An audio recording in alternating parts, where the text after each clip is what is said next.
So we want to consume the indigenous knowledge and indigenous science, but without the people. And I think that one of the messages that I would like to share is that indigenous science cannot be implemented without indigenous peoples leading those efforts. Welcome to the Grateful Podcast. My name's Michelle Grant, and I'm really happy to have you here as we explore together how we can build more sustainable food systems, communities, and lives, and what leading that change can look like. My guest for this episode is Dr. Jessica Hernandez, who is the author of an amazing new book, which is called Fresh Banana Leaves: Healing Indigenous Landscapes Through Indigenous Science.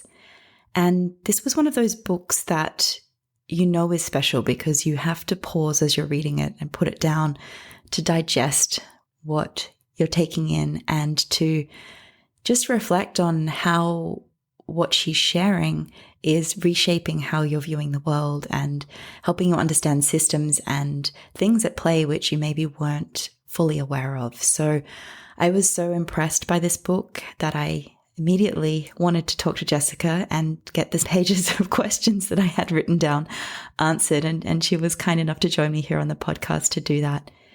Jessica's work is really amazing because it's grounded in Indigenous culture, science, and wisdom, and how that can heal Indigenous landscapes.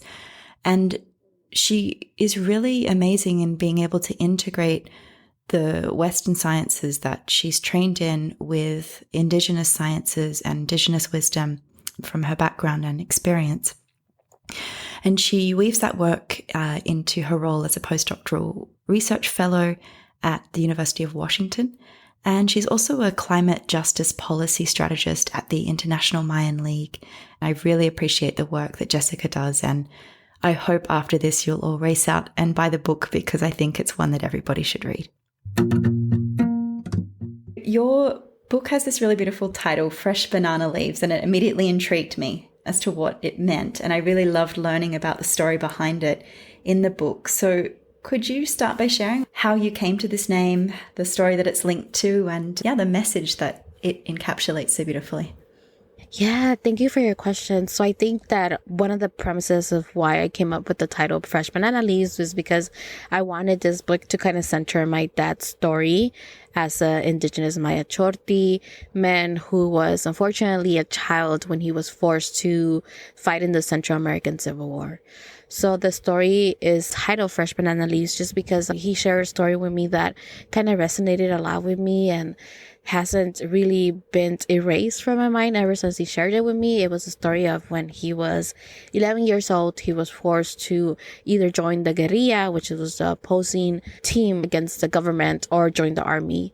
And as a result, because the army was using a lot of violent tactics, especially, tactics that they had learned from the United States, from Canada, he decided to join the guerrilla, right? Because as a child, he understood oppression, but he didn't really understand the message behind the Central American Civil War that was against settler governments and oppressive tactics. So when he was 14, 3 years into being a guerrilla member, his encampment was bombarded and he saw everything being destroyed. So his first instinct as a child and somebody who was trying to survive was to run under a banana tree. And this banana tree was unique because it was the banana tree that he had built a relationship with. It was a tree where he used to climb to escape his reality, to escape, his present, the conditions that he was facing, because war is something that's really, it's not a fairy tale, right? Especially when it comes to the child's perspective and children who are being forced to fight in this war. So as soon as he went under this banana tree, he saw a bomb drop right on top of the banana tree. So he thought his life was going to end. But, in a mystical way, right? Because I think that that's the best word that sometimes describes the relationships that indigenous peoples have with nature, especially using the Western languages. The banana tree, its leaves wrapped the bombs to prevent it from igniting, right? So oftentimes, people are like, oh, it probably was a malfunctioned bomb, or it wasn't meant to explode because it wasn't really a bomb or something. But I think that it shows that because my dad had built this relationship with this banana tree where he used to talk to the banana tree, where, he kind of cared for the banana tree. He used to play with it. He used to sing along to the tree. It prevented the bomb from igniting. And I think that given the metaphor, right, of how the banana leaves kind of wrapped the bomb and prevented it from igniting, kind of gave him a fresh start to be able to escape from El Salvador, make it eventually to the United States to seek refuge. So that's why I entitled it Fresh Banana Leaves, because it gave him a fresh start, and it's the reason why I was able to write this book and, exist as a person, the daughter of someone who was saved by a banana tree. And I think you just summed that up so beautifully in your book with what your dad taught you of nature protects you if you protect nature. I feel like that's, the most beautiful message that just keeps coming through in it. So the story really touched me. So thank you for sharing it. Before we dive in, I think you touch so many important concepts in your book that actually shape our everyday lives, and concepts that many of us aren't actually that familiar with or don't grow up learning about. I don't want to make you feel like a dictionary here, but I was just wondering if it would be okay if we first unpack a couple of terms so that people are familiar with them when they come up in the conversation. And the first one that I think is really important. You are an Indigenous scientist, so could you help listeners understand what you mean by Indigenous science? Yeah, so I think that has like a dual definition, right? Like the most straightforward definition is that, I'm an Indigenous woman trained in the Western sciences. I have a master's, a PhD that kind of solidify or validate that training and that knowledge that I acquired. But with an Indigenous scientist, we have responsibilities, we have a calling to continue kind of uplifting our ways of knowing our communities, especially when it comes to Western sciences and the discourses, right, that continue to, in a way, weave out our communities. Indigenous science tends to be more holistic, right? Because as comparison to the scientific method, it's not just binary where it's, linear, where we follow a scientific method. It kind of puts our spirituality, our medicine at the core of that. And as a result of that, Indigenous science heals, because when we talk about our spirituality, our medicine being at the core of the science that we do, there's trauma that we have to heal from, especially as Indigenous peoples, especially for our Indigenous communities. So I think that as a part of that was kind of like the message that I was trying to amplify in the book, is that Indigenous science heals because we have to put our spirituality and medicine at the core of it, as opposed to science that continues to, in a way, tell us to remove ourselves from the science we practice because, in the name of objectivity. But it's ironic, right? Because when we look at the foundations of science, the scientists that founded those fields of studies that we continue to, in a way, worship their theories and numerical equations were not objective, right? They were all either going against a religion's regime at that time that wasn't allowing them to practice their science. It all depends on the theory that we're talking about. They were trying to escape the political persecution that some of them were facing because they were practicing the science that wasn't necessarily accepted by many churches, especially from their countries. So it kind of shows that regardless, science is subjective in that sense, but the foundations of science are not necessarily objective. Yeah, and the oppression and persecution is linked to another really important concept in your book, which is settler colonialism. So could you just help people understand what's meant by that term? Yeah, so settler colonialism is like a byproduct of colonization, right? Where colonization brought wealthy European countries to kind of colonize the Americas, especially through introducing diseases that were not necessarily present in our communities. So, that kind of wiped out a lot of our Indigenous members, community members. It also introduced violence, right? Where, we did have intertribal wars. There was, arguments between tribes. Like when we look at history, right? The Aztecs were also a really powerful regime that, was in a way taking over tribes. But I think with settler colonialism, it introduced a violence, right? Because the Aztecs were not necessarily leading a genocide. They were actually trying to conquer other communities, but they wouldn't wipe them out completely. And with colonialism, it was the opposite. They were trying to wipe out all the Indigenous peoples. It also introduced, the notion of boarding schools where there were unfortunately violence towards Indigenous children. They ripped them off so that they can assimilate them. So I think settler colonialism is the byproducts that we have as a result of colonization, and that, ranges from the government structures all the way to capitalism that continues to play a big role in our societies. And in particular plays a massive role in how we connect with nature and how we see ourselves in relation to nature. So the last term is eco-colonialism. Could you share your understanding of this and how that's linked to your work? So I always say that eco-colonialism kind of has three layers, right? The first layer being that as Indigenous peoples, we don't have a right to steward or caretake for our lands, especially when we talk about the context of the Americas. Even though, a lot of our communities fight to regain that right, it's not necessarily granted. So, you have mostly white cisgender men who continue to govern our natural resources. The other one is oftentimes, while people understand that our traditional ecological knowledge, or like I like to call it, our Indigenous science, is important and can help heal our landscapes, we're not offered a seat at the table. And when we are offered a seat at the table, we're seen but not heard. And that will be the second layer. The third layer is just that when we talk about kind of like who is responsible for healing our landscapes, is usually Indigenous peoples. Yet when we are trying to, do that healing, there's not many resources offered to our communities to take that on, right? So it's also how wealth is distributed, especially when it comes to conservation or environmental justice projects. It doesn't necessarily go towards the people who are most impacted. It goes to, these larger government entities that at the end of the day don't necessarily do the on-the-ground work that our communities are constantly doing. So that's what I define kind of like eco-colonialism, right? That branch of settler colonialism that is primarily impacting our environmental landscapes and ecosystems. And as you just said, like has a massive impact on how we tackle sustainability and environmental challenges too. So for people who work in these fields, who are a large portion of the listeners of this podcast, what would you like them to know about Indigenous science, and how would you like to see them engage with it and integrate it in the work that they do, from including Indigenous wisdom and perspectives and lived experiences, kind of, making that connection? So that's something that I have always kind of grappled with, right? Because oftentimes, as an Indigenous person, I'm asked, what is an Indigenous knowledge that or science that we can integrate? And I think that we cannot do that without removing it from Indigenous peoples. Because oftentimes, in the Western ways of knowing, or the ways that we're taught to think, we're taught to think of, to consume, right? As because, capitalism plays a vital role. So we want to consume the Indigenous knowledge or the Indigenous science, but without the people. And I think that one of the messages that I would like to share is that Indigenous science cannot be implemented without Indigenous peoples leading those efforts. And I think that many of us, especially if we have the power and privilege to kind of sit at these tables, is to make space for Indigenous peoples at that table.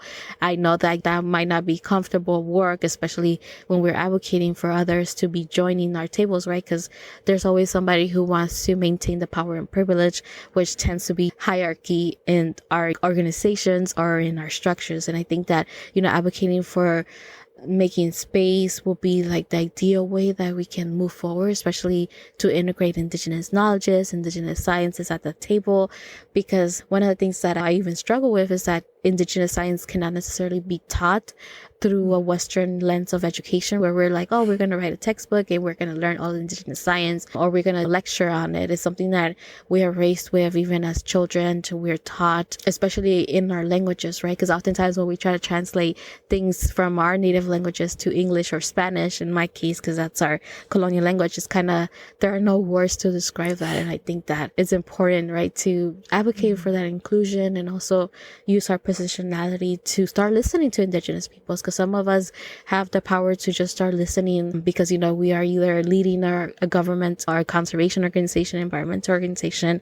And I think that oftentimes, Indigenous peoples, especially those who are Indigenous to the landscapes we're trying to protect or conserve, know what's best, right? Especially since they have that traditional knowledge that has been passed down since time immemorial. Yeah, I think that point about education is so important. And I was really happy to learn that you are actually teaching, as I understand it, climate science and integrating your experiences as Western and Indigenous scientists. So what are the main messages you try and teach to students or try and engage students with in these courses that you run? Yeah, so in this courses, one of the things that I integrate is place-based education, because oftentimes, when we learn about climate science, it kind of leads to those despair and doom narratives where we're like, oh, we don't know what to do, right? But what I'd like to tell my students is that there's a lot of things that we can do, especially at the local context, especially when we learn whose Indigenous lands were, settler or occupied or kind of displaced towards. there's a lot of movements that those indigenous peoples are leading, and obviously they will benefit from more efforts or from more people joining their efforts and solidarity movements. And I think that through, integrating place-based education, integrating like case scenarios that students can actually be like, okay, I learned the science behind it and I can actually now take action to support those place-based case scenarios that we studied or the examples that we use. And I think that that's the premises that I want to teach, because when we talk about climate science, when we learn about climate change, we only learn the kind of like the non-human aspects, right? Where we're looking at these graphs, we're looking at these numerical data sets, we're looking at these simulations that are being created through engineering and physics, but there's still that removal of humans from that core concepts. And I think that with integrating, like I'm going to teach them about, the CO2 graph, that famous one that shows how CO2 concentrations are increasing. I'm also going to teach them how CO2 is impacting the local indigenous communities here because of the ocean acidification or extreme weather events, the heat waves that we experienced this summer in the Pacific Northwest, where it was so hot in the oceans that a lot of our clams and shellfish actually boiled to death. And I think that allows students to visualize the impacts, because oftentimes, we're taught to remove again ourselves from climate science and climate change, when in reality we are a part of that equation, and we're also being impacted even in ways that we might not necessarily have visibly understood in our lifetimes. So that's the premises of that class. Lucky students. I wish I could be one of them. That actually links to a story that really touched me in your book, which was about the concept of ecological grief and how that's an additional burden for Indigenous communities who, yes, we might talk about being impacted on the front lines of climate change, but we don't always understand what that means. Could you share a bit more about ecological grief, and perhaps also this story that you have in the book about the milpa system and how that's integrated? Yeah, so the best way that I could explain ecological grief, especially in the book, was like to imagine we have pets, right? And they all pass away. There's that grief that we're facing because we have that strong connection. And unfortunately, we tend to have stronger connection with our pets, but not necessarily the living things that are around us, right? Whether it be like the squirrels or like the plants and things like that. Because, it's just the way that we're taught, right? Especially in this society where pets are a part of our family, but then we erase everything else that's living around us. And I think with ecological grief, it's kind of looking at our plant and animal relatives as part of our family. And I think that it goes back to our creation stories, because I know in Western religion, there's a creation story where God created Adam and Eve. And in our stories, our creator created us from the natural elements, from the animals that were in that place. So I think that oftentimes it shows that we are a part of nature. Nature is a part of us, right? Because when we lose like a jaguar, when we lose a corn cob, when we lose corn species or these plants, we're also losing a relative. And I think that, we grieve in that sense. And I think the example that I showed with the milpas was that in Oaxaca, when our communities lost the milpas, the first thing that didn't come to mind was like, oh, we don't have any food. The first thing that came to mind was that grief, right? Because they're like, oh, we have lost a lot of our relatives due to extreme weather events. And that case that I demonstrated in the book was because of hurricanes, right? So the extreme weather events of like heavy rains and floods that wiped out the entire milpa. And they were grieving. That was the first thing, that they were sad. They were like, oh, we just lost our corn, poor corn. They used that kind of language. And I think that shows how when we lose our plant and animal relatives, we're grieving. So there's like that kind of sadness that comes in our hearts, and then it comes to the realization like, oh yeah, we actually don't have our food security anymore. And I think that that's like a process, kind of like it has the 7 steps of grieving, right? So yeah, there are so many directions I want to go now, but let's stay first with the milpas, and perhaps you could just share a bit more about this system, because I think it's a really beautiful example of generative small-scale agriculture. Yeah, so the milpas are these holistic agricultural systems that do not necessarily require a lot of human labor. They're often restorative, right? So like, for instance, in the summer seasons, they actually burn themselves so that they can actually replenish the soil, right? And that's like something that is not necessarily found in many Western agricultural systems, right? Because we tend to focus more on the monoculture, where we're like just planting the same crop. But the milpas are like integrative systems that kind of have corn, squash, beans, and all of these plants that create a house, right? An ecosystem for animals. So we have a lot of grasshoppers, armadillos, and those are also animals that we consume. So I guess in the sense, we pray to the milpa, we hold ceremonies when it's time to, harvest. And we're also taught that, we don't take more than we need. We only take, like, if we have 4 people in our families, we would take 4 corn as opposed to taking all the corn, right? Because I think that, Western societies, we're taught to take as much as we can, not necessarily as much as we need. And I think that through the milpas, right, holding that ceremony and traditional rituals, it allows us to be a part of the milpa and also kind of thank the milpa, right? Our plant and animal relatives were kind of sacrificing their lives to nourish our bodies. And I think that shows that relationship that we have even with our food sources, where we're not just there to consume our food sources, we're also there to thank them and kind of, embody that relationship that, we going back to ecological grief is something that's stronger than, Western society can actually describe. Yeah, I've been thinking a lot lately how kind of a sustainability crisis we face is actually a spirituality crisis. And I wonder what your thoughts are on that, given the way you've just talked about kind of ritual and spirituality is woven into the bigger conceptualization of who we are and what our existence is and how that is in relation to nature.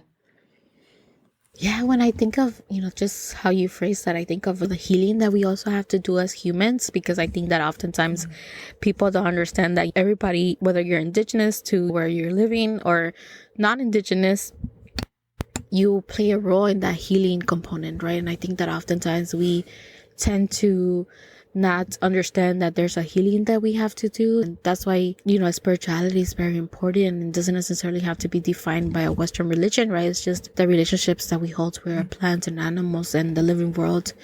And I think that oftentimes, we are just meant to work. Even in many sustainability projects, we're like, oh, we're just going to do this, but we don't necessarily take time to actually put ourselves into the project, right? Like, how is this actually, amplifying the fact that I need to heal?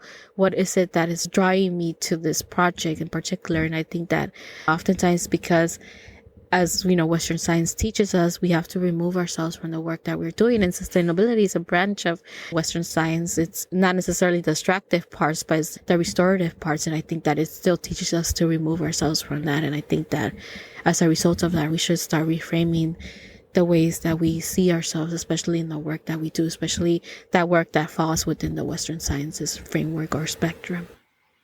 And I really love how you talk about not Western or Indigenous science, but like, how can we integrate the two? So how do you think the two systems can complement each other? I think that, Western sciences has its benefits, right? Because, like, for instance, we live longer now. We also have many technological devices that we didn't necessarily have to facilitate our everyday functions. Like, even being able to do this podcast, it was something that if we look back in time, it wasn't necessarily something that we had available. And I think that as a result of that, it can be complemented and it can actually work together to kind of solve solutions. But I think where it falls short is that Western sciences don't tend to be very holistic. When I talk about Indigenous science and give a metaphor, I usually tell people that it's like Indigenous science is looking at the entire puzzle completed versus Western science is only looking at 3 or 4 puzzle pieces. So it's still missing those other interconnections that, what is it that when we're trying to save the salmon, how is that connected to the forest, to the trees? How is that connected to the bears? Where we're just focusing on that one species and not necessarily looking at the bigger picture. And I think that Western sciences does have its benefits because we do have the technological devices to be able to track animals, to be able to do all of those things. But I think that it's very reductionary. So that's where Indigenous science can come into play and complement it to allow it to see the world more holistically as opposed to just focusing on that one box, right, that they have formulated around in their projects. And I think that's what I find really beautiful about your story, because I really believe that each of us find our way to make our unique contribution in the world when we can integrate things that only we can through our lived experience. And it feels to me, hearing you talk, you've found that place, and you have a beautiful dedication at the start of your book. I'm just going to find that quickly. You said, I want to thank my guiding ancestors for motivating me to pursue the environmental field as an Indigenous woman. And I'm sure that's not been an easy journey. So what helped you to find that path and also find the courage to walk it? Because integrating things that are normally disconnected is fraught with many, many challenges. Yeah, so, I had the privilege to go into higher academia, to go to undergraduate, then graduate school. And I think that one of the motivators to pursue the line of work that I did was my father, my family, my mother, my relatives kind of telling me stories, especially around our environment, that were not necessarily something that I had learned in the K through 12 educational system, right? When we were younger, the secondary or high school that we attend. So I think that the way that we're taught science, that we look at a plant cycle, humans are removed from that plant cycle, right? Even though there is that spiritual connection there, or there is that sustenance connection, or there is that medicine connection, right? Where some plants are used for medicinal properties.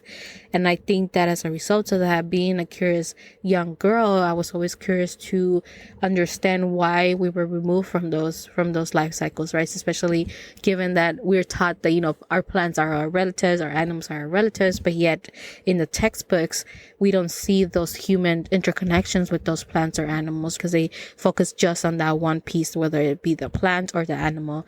And I think that going through higher academia, right, I took so many classes. I was like, at one point I wanted to be a cognitive science because I wanted to understand the brain a little bit more, but it was still kind of missing my interest, right? Like I wasn't really excited to attend. I was just excited. At first I was, right? But once I started taking more classes, I was like, this is actually not what I wanted to do. And then I took marine sciences classes. And I think that understanding the marine life cycle and seeing, because, my father was a fisherman when he was younger, it allowed me to kind of be passionate about those classes, understanding the life cycle of salmon or fishes, or understanding the geochemical properties of the ocean. And I think that as a result of that, I saw myself more connected to that because it was a part of my life. But yes, there were those disconnections where, humans were still separated, where indigenous communities were not necessarily something that was talked about in our classes. And I think that as a result of that, it was just my determination to understand the world from the Western lens, especially when it came to our environments, and kind of complement it with the indigenous knowledge or, teachings that I hold as a person. That kind of motivated me to continue pursuing it, even though it wasn't like an easy task, even though there was times where professors were invalidating my lived experiences because, they were like, unless it's peer review published, it's not necessarily something that, has any validity in this class. But I think that understanding that our lived experiences are important and vital, especially to healing our landscapes, especially knowing that climate change continues to impact my communities and also all communities around the globe, it's something that kind of motivated me to pursue it and continue, kind of built that perseverance to continue, even though there was many downfalls along the journey. Yeah, that comment you just made about, experiencing the invalidation of different forms of wisdom makes me also think about imposter syndrome, which you mentioned in the book. And it's a topic I'm really interested in, not only personally, but also with the women that I work with.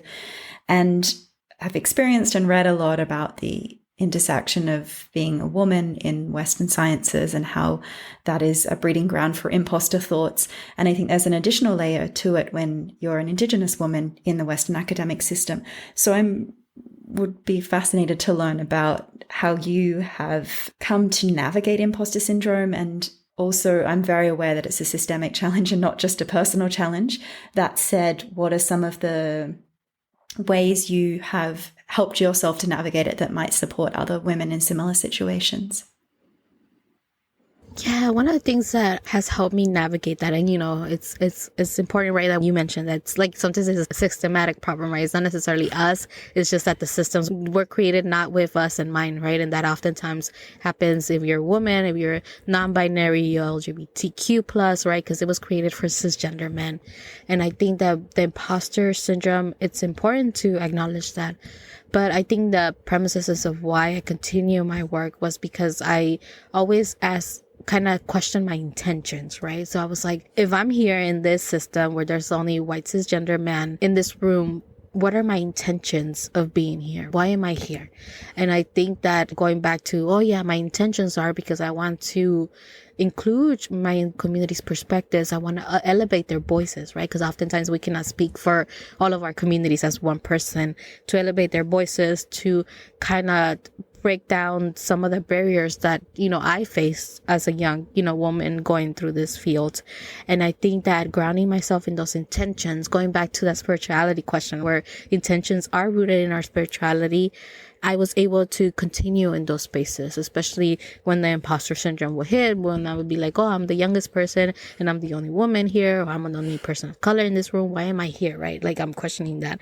And I think that grounding myself in my intentions and what is my life goals, especially not necessarily my personal life goals, but my life goals for my community and also for the future generations, right? Because we tend to think a lot for the future generations. That allowed me to kind of continue navigating those systems that, continue to add the layer of the imposter syndrome to our, well-being. And I think that grounding myself in my intentions and questioning my intentions kind of gave me that extra energy to deal with those issues or those events. I think that's a beautiful tool to navigate life. So as I read your book and as I hear you speak, what it makes me think about a lot is this concept of good ancestry. So I think you're a beautiful example of that. What does being a good ancestor mean for you? I think being a good ancestor means that, we're not going to be perfect, right? So we're not going to always navigate the world without making mistakes. But I think that part of being a good ancestor is to accept that we make mistakes and also try to see how those mistakes can be ratified in the future. And I think that oftentimes when we talk about becoming a good ancestors, we tend to put people in this like perfect narrative where they're like, oh, they're perfect. So one mistake they create is like, it's like the world is ending. But I think that oftentimes, as humans, we all have flaws. So it's kind of like understanding that we have flaws, that to not strive for perfection, right? But I think that is to strive for better solutions, better ways of being, or better alternatives to life that will not necessarily support us or benefit us, but it will benefit the future generations. So I think that, keeping the future generations in mind, where we're not necessarily saying, oh, the youth are now responsible to kind of take on this movement, because, oftentimes we are kind of relying too much on our youth, but it's also something that we can start doing as well, right? Because oftentimes in the sustainability discourses or the climate justice discourses, people are always telling me that they're motivated by the youth, but I'm like, if you're motivated by the youth, why are you not taking the same actions as the youth so that you can support them, so that you can walk along them? Because it's not their responsibility to kind of fix our mistakes, right? And I think that goes back to embracing the mistakes that we do. And I think that oftentimes we fail to do that, so we're like, oh, the youth are just gonna fix the whole world and things like that. But I think that youth should also be allowed to be youth, right? To be children, to not have their childhood robbed from them. And I think that kind of roots itself back to how my father had his childhood robbed from him because of war. And I think that understanding that I don't want children to lose their childhood or to lose their, them being children and looking at the world innocently is one of the reasons why I work alongside the youth, why I also participate in some of their actions, why I support them, why I mentor them, and also why I continue to, in my communities, elevate our youth as well as our elders, because, they are the future, but they're also not the only ones responsible for creating a better future. We can also take actions, and I think that that's how I see that as well. That's beautifully put. Something that really interested me is, if I understand correctly, your mother's community is a matriarchal society. I was just really interested to know what lessons you take from that, and in particular in terms of leadership and how we might want to change our leadership. Yeah, so the Zapotec Nation, we're made up of different pueblos, right? So not all the pueblos still follow the matriarchal societal norms because, patriarchy has infiltrated some of the pueblos. But for my mom's pueblo, it's still a matriarchal because our women continue to lead the tables. Our women continue to tell us how to do things, especially our elders, our matriarchs. And oftentimes, the ways that I describe that is like if we were in a room that's, sometimes primarily men and there was only two women, the woman will have to speak first before the men get to speak. And that includes women from all the three generations, whether it be our elders, adults, or youth.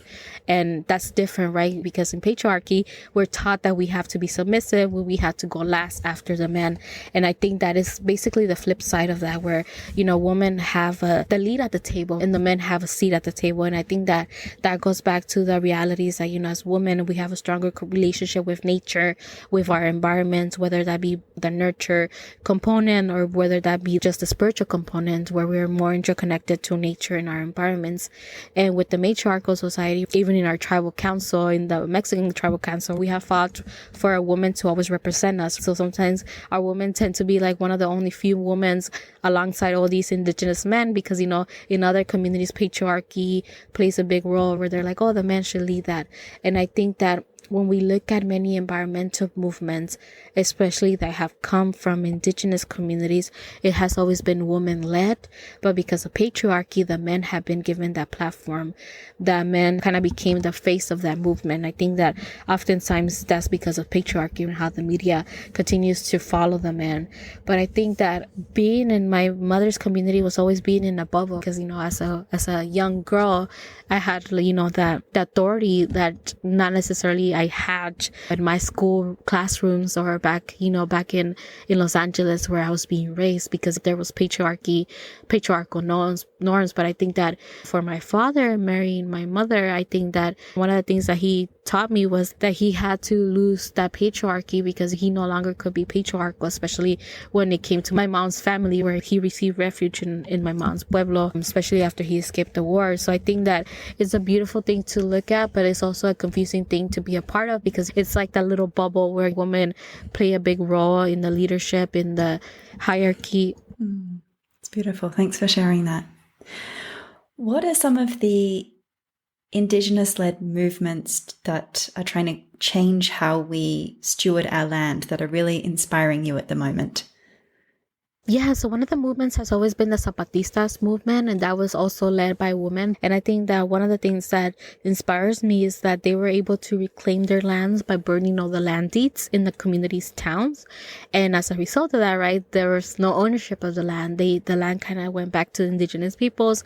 For some reason, the government didn't necessarily enact any violence against them. So it was really like a peaceful resistance movement. And I think that one of the reasons why I am motivated by that movement is because one of the first things that they did was do a declaration of women rights, where, women were given the rights to hold leadership positions, to also join the army, right? Because oftentimes when we talk about armies, women were not necessarily allowed to join armies, because they were like, oh, your role is to kind of take care of the soldiers.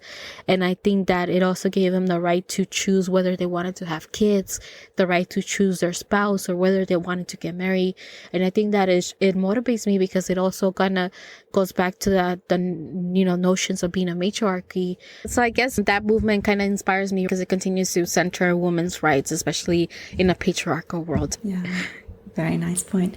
So my background has been in food and sustainability and food systems, and I would love to hear your thoughts on this, because obviously our modern day agricultural system is in stark contrast to a lot of Indigenous practices and values. What do you think our food system would look like if it was returned to Indigenous people? Yeah, our food systems will not rely so much on the monocultural agricultural systems, where we're just like, oh, we're just going to use these hundreds of acres of land to just plant, tomatoes. It's going to be more holistic. It's going to be more richer landscapes, where we have tomatoes and we have other plants that are necessarily providing an ecosystem for other animals that we can also consume. I think it will also allow us to kind of remove ourselves from taking all that we can to just taking what we need. And I think that sometimes that comes in conflict with capitalism, because we're always trying to make a profit, especially to live in this society. Stewarding our lands will also mean that sometimes, the women are going to probably be making the decisions, whether we dismantle patriarchy or whether, the matriarchal communities come and kind of advocate for that. I think that is going to allow us to heal our landscapes as well, because we can share stories. We can kind of share those healing practices that our communities have, where we share our stories with the elders, where the elders kind of give us advice, especially when we're having a bad day or we're having mental health crises. Like, our elders can sometimes ground us into our worlds to kind of heal from anxiety or depression. And I think that oftentimes when I have anxiety, I'm like, oh, it's probably because I'm not grounded in my community communities right now, right? Because I'm living in the city, going back and forth, working. And I think that allows me to ground myself back again. And I think that, would be a beautiful kind of utopia sometimes thinking about it, because we know that we have long ways of going to get that right to steward our landscapes back again as Indigenous peoples. This topic of grounding, I think, is really interesting, maybe also for you personally at the moment, because you have so many different roles. You've just had a book come out. You've been on many, many podcasts. I can imagine the demands on your time are really intense at the moment. So what are you doing to help yourself stay grounded and manage your time and energy and yourself through this process? Yeah, one of the things that I do, especially my line of work, is like, when I finish, my time working, I do self-care. Like, it doesn't matter whether I'm done with whatever I was working on. And I think with being in academia, it teaches us that we don't necessarily have to value our time. We have to value the fact that we finish a product. So, we're working on this paper. We're like, it doesn't matter if it takes like 24 hours, you have to work on the paper until it's done. And I think that for me, it's like setting those boundaries with time, right? Because time is something that cannot necessarily be given back to us, that it cannot be rewarded, especially, in this pandemic where we have lost so many relatives and we're still grieving as a global society. And I think that oftentimes I also talk to my parents every day, because we don't necessarily live together, but that's something that it's important for my family, is to keep that line of communication moving forward. And I think being in community with my relatives, my parents on the daily basis allows me to stay grounded to my roots despite being displaced, right? Despite not necessarily living with them. And I think it's also a matter of reading other stories or books that are not necessarily elevated, that do not make it as the New York Times bestsellers, right? Because they're the books that are not many people are picking up. So it's reading more books on like the Black experience, African American experience, that is not necessarily my lived experiences, but other stories that are important to elevate, especially as we talk about healing, as we talk about climate change and, healing ourselves and healing our landscapes. So those are my self-care practices. Oh, beautiful. So this podcast is called The Great Full. What does living a great and full life mean for you? I think living a great and full life is going back to that question, right? Where we are embracing our flaws, where we are not necessarily just embracing them, but actually doing something to ratify our mistakes, right? To kind of put ourselves in the front and center of the work that we do, where it's, putting our spirituality back in the core of the work that we do, especially as scientists or people who are working in the Western science branches, where it's kind of like working towards becoming a good ancestor as opposed to becoming the richest ancestor. And I think that oftentimes they both come into conflict. And I think living a grateful life is kind of, parts of ourselves that are not necessarily something that is out there in the world, right? Where there's no easy answers or, there's no easy solutions. And I think that, as long as we are happy with the life that we live, that's kind of like living the grateful to that extent, because our lives are also short. Yeah. That's lovely. Well, thank you so much. I can't tell you how much I appreciate your time and the work that you do, and that book, which is a masterpiece. And I really hope everyone reads it. So we'll definitely put a link to it in the show notes. And I would say everybody listening, do yourselves a favor and get a copy of it. Thanks so much for listening to this episode of the Great Full podcast. If you liked it, then please go ahead and subscribe and share it with a friend. And I would love to get your questions answered here. So if there's something that you would like answered or explored on this podcast, just send me an email to podcast@thegreatfull.com and I'll do my very best to get your questions answered here on the show. Music in this episode came from Blue Dot Sessions.